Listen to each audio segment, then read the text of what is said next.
Why is there concern among major powers about which side India chooses? Why the United States is willing to overlook or accept instances where India does not fully adhere to Western policies or expectations? If regional rivalries between China and India are overcome, will there be an Eastern coalition or a military pact similar to NATO?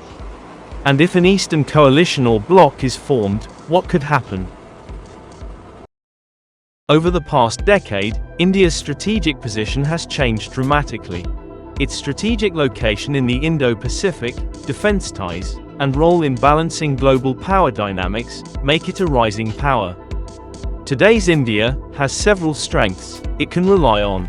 Its military has a lot of combat experience, highly skilled units, and now advanced weapons in its arsenal. Combine that with its sharp diplomats, makes it a key player on the global stage. So naturally, the US, China, and Russia are all watching closely, trying to figure out which side India's going to pick, and strategizing based on its moves. China, for instance, is feeling the pressure of India's growing influence in the Quad, and stronger Western partnerships are making Beijing nervous. Even with border tensions, Beijing's keeping things calm to avoid pushing India closer to the US.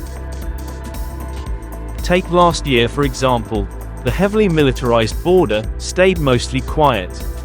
In 2023, many expected a thaw in China-India relations, but were disappointed. Meanwhile, Russia is trying to build their own bloc to counter Western dominance, and India's a key piece in that puzzle.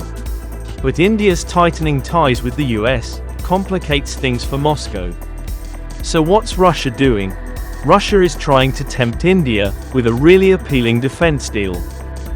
They're offering India the Su-75 Checkmate stealth fighter, a cheaper alternative to Western jets like the F-35, enhanced with tech transfer and co-development options, and even production lines in India. They're also looking to upgrade it with true 5th-gen engines, like the Indo-30, making it a real competitor to the F-35. On the flip side, the US is getting impatient. They want India to fully break away from Russia, and to lure India into their bloc, which is why they are engaging in significant defense collaborations. This urgency also explains why the US has to listen to India and refrain from taking action against its occasional resistance to Western rules and regulations, as doing so could strain their relationship and risk losing India as a strategic partner. A notable development is the Indus-X Summit, which focused on deeper defense industry collaboration and operational information sharing, particularly for the Indo-Pacific region. Additionally, the US is offering defense deals like the F-414 engine, featuring an 80% technology transfer. But this is America. Nothing comes for free. They keep some leverage, holding back 20% of the tech. The US is rooted in business. They prefer limited benefits, while keeping some value for themselves, rather than giving away the farm, without expecting anything back. So, in a sense, Russia is offering a better deal for India's defense manufacturing and self-reliance, but the US offers access to more advanced systems. Which is more valuable, depends on what India prioritizes: independence in defense capabilities, or access to the most cutting-edge technology. Another thing to consider is that, no matter how much the US tries to woo India, that deep-rooted friendship with Russia is tough to replace. For example, NSA Ajit Doval personally briefs Putin on PM Modi's Ukraine peace efforts, highlighting the depth of their engagement.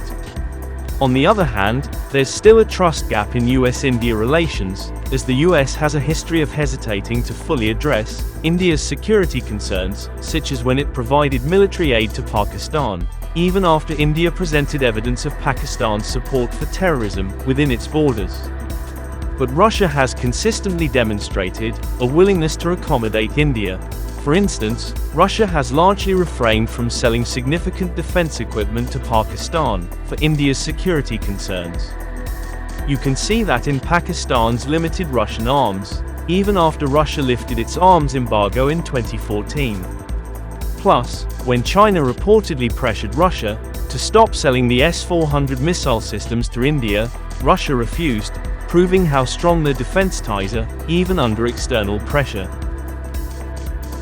How is India capable of shifting the global balance of power?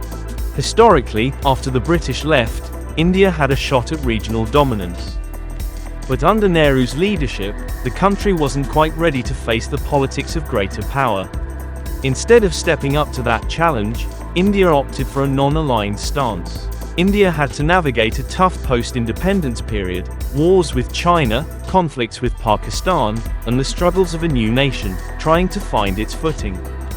So defense spending and modernization were not top priorities.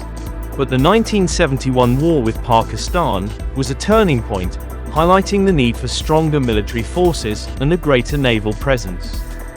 When China started expanding its presence in the region, through its string of pearls strategy, building ports and relationships with countries around India, India ramped up its naval focus, especially after economic reforms in the 90s.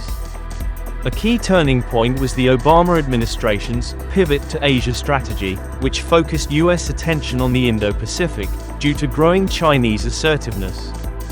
India, especially under Modi, began playing an even more active role in regional security, aiming for what Nehru couldn't achieve.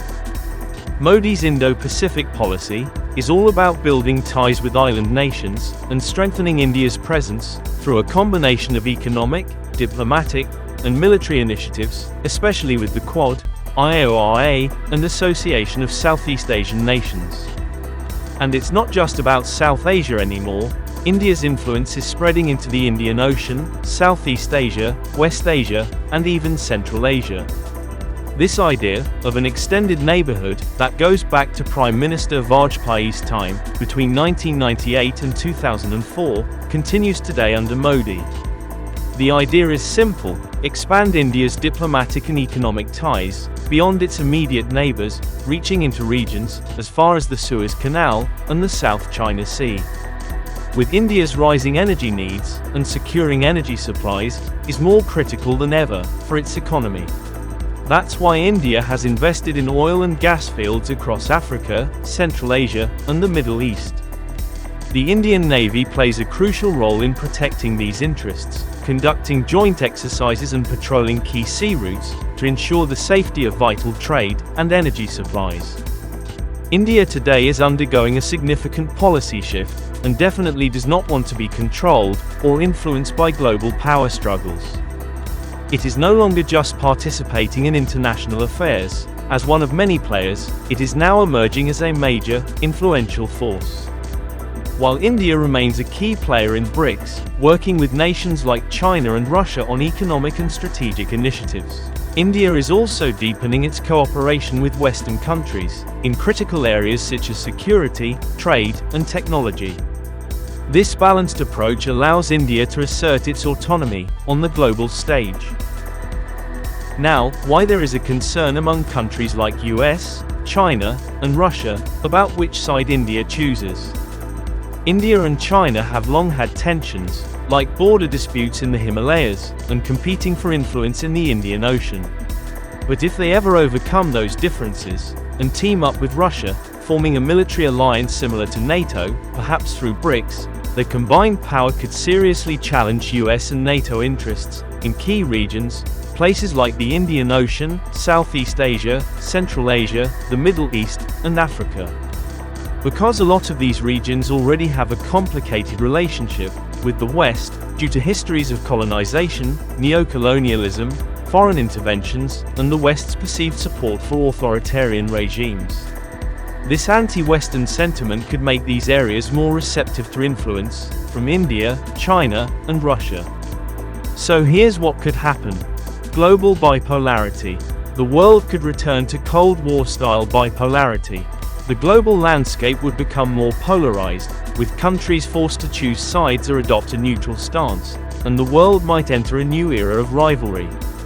Increased tensions and proxy conflicts. Direct war between these two superblocs is unlikely, due to the risk of nuclear escalation.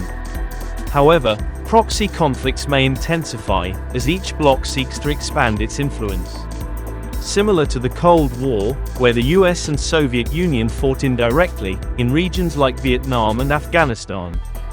Economically, if BRICS introduces its own currency, it could lead to accelerated de-dollarization and diminish the dollar's global trade dominance.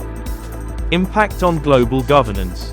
Institutions like the United Nations, World Bank, and IMF could see increased dysfunction, as the two blocs would often have opposing agendas. It could also lead to the creation of parallel institutions, by the India-China-Russia bloc, to rival Western-dominated ones. Technological decoupling could intensify competition. This means that if the Eastern Bloc stops relying on Western technology, and if they create their own systems to reduce dependence, for example, with China leading in AI, India in IT, and Russia in military technology. This could challenge Western dominance in fields like cyber warfare, space exploration, and quantum computing, splitting the world into competing tech blocs. On the military front, a combined India-China-Russia force could rival NATO, sparking an arms race in nuclear weapons, hypersonic missiles, and space defense, increasing global militarization and tension.